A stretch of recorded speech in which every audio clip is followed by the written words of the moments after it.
What is up, YouTube, and welcome to this Doomsday Clock number 5 video. I don't know what happened there. I completely forgot how to count because this issue was epic. This issue was stunning. We had major things happen in this issue. Mainly, the big thing here was that the JSA have been hinted that they are going to return in some way, shape or form. Yes, that's been happening for 2 years, ever since the DC Rebirth one-shot. The storyline of Johnny Thunder is here, and he has been going to find the Green Lantern Gauntlet. He's been trying to go and find this, and, well, or not Gauntlet, but Lantern, before you comment. I picked it up. But he has gone and he's got this, however, it's been taken. So what has happened? Well, is the original Alan Scott Green Lantern still there? What is going on with this storyline? I expect more of this will be unveiled later on. Now, obviously, overall, the big storyline on our Earth is the fact that the metahumans are being persecuted majorly. Part of this is making me think like I'm reading some sort of X-Men book. But I'm not. I'm reading Doomsday Clock, and here we have isolationism happening. You can see humongous parallels between what happened after Watchmen and what in that world and what's happening here. We see Russia becoming isolationalist, if that's a word. We have got America bringing their troops back to protect their people.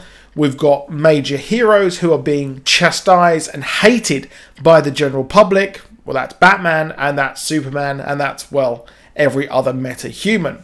And we've got big returns from Black Adam. So Black Adam has returned here to make a safe space for all meta-humans. But why? Possibly for the sheer fact that it's not out of his own good. He went to go and attack Syria. He wanted to end this King Cobra or evil terrorist group, and he knew that he's going to need some meta-humans to help him because he's gone against the international treaties. So with that in mind, I think that he's trying to build a meta-human army to take on humanity or anyone who opposes or threatens Kandak. So I think that's pretty cool, and the fact that Black Adam has returned here is a big thing, and it will change the layout for the upcoming issues on the world scale. We've got our own version of the Outsiders, and that is of course the Russian group of metahumans.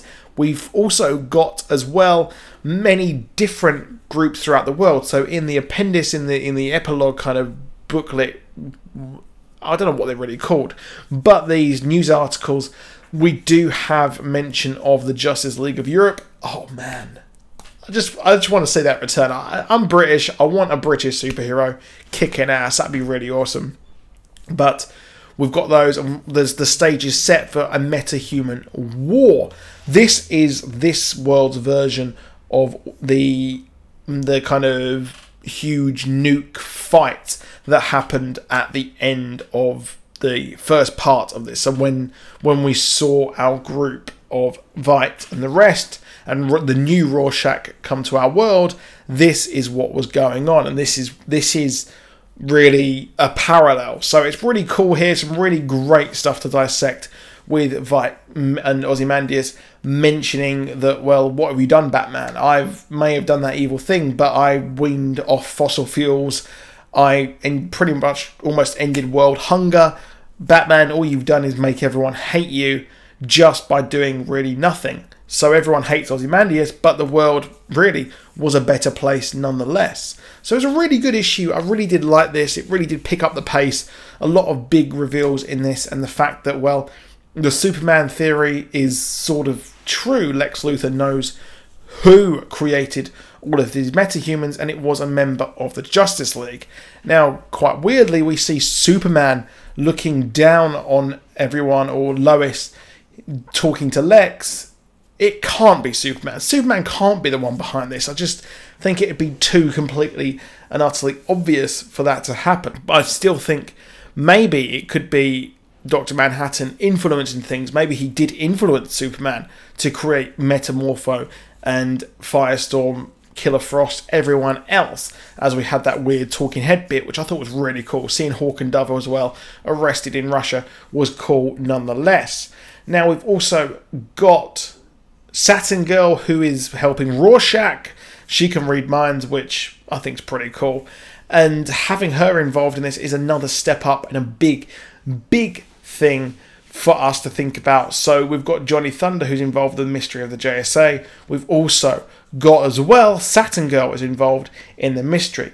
Now let's not absolutely forget that we've had mysteries lead to nowhere. So all these mysteries with Dr. Manhattan have led nowhere. We've had Reverse Flash return. That led to him simply being killed. We had Mr. Oz. Yep, he returned and it just turned out to be nothing. We didn't know the true motives of Dr. Manhattan. We had Wally West return. We don't know what's going on there, albeit we do have the Flash War, and a big part of him and his history is being explored in the Flash War. So I'm not sure how that's going to play into this. But we also see the Joker return as well. But none of these mysteries have really led to anywhere. And really, this is going to be the book that will reveal why Dr. Manhattan is doing what he was doing. So I think and hope that they do reveal some of this very soon. I think that a lot of us are getting a bit itchy feet. They want to know exactly, or at least a hint about Dr. Manhattan, because so far we haven't really seen him at all in 5 issues. And really, there's not that many issues left, about halfway-ish, and we haven't seen him. So hopefully we'll see him at some point. I think that the Ozymandias calling him out, that did sort of hint towards we will see him very soon. However, let me know what you think in the comments down below on that. Do you want more comic reviews? Do you want me to talk about Man of Steel #1? I haven't read it yet, but I possibly will talk about it if you want it. I'll see you soon, and goodbye.